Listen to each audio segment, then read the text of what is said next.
I get notifications on my watch, on my phone, on my desktop. I even have this handy device called a Dottie. I don't know if you've heard of it, but it gives me notifications. Right now, I think I'm getting an iMessage. And I feel like all these notifications are making me much more productive. What do you think?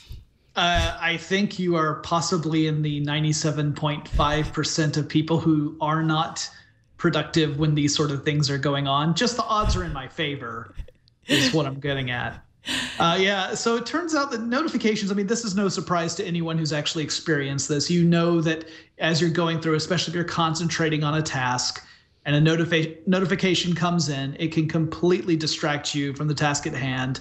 And it can really slow you down quite a bit. Back in 2010, you probably heard about the study from the University of Utah that specifically looked at what they called super taskers. They determined that only 2.5% of the world's population are actually adept at multitasking. The rest of us are terrible. Some of us are deluded and think we're good, but we're terrible.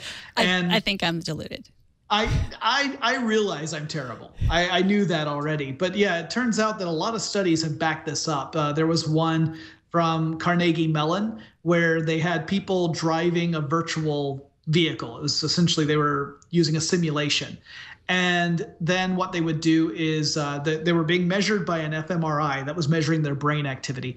And they would be subjected to someone speaking to them. All they were doing was listening to someone talk. And the fMRI measured a 37% decrease in their spatial brain activity, which is pretty important when you're operating a vehicle. Yeah. But there are a lot of other examples too. I mean, other studies showed that if you multitask, you commit about twice as many errors as you would if you were focusing on a single task. And it takes you 25% longer to complete all of those tasks together than it would if you were to do them one at a time.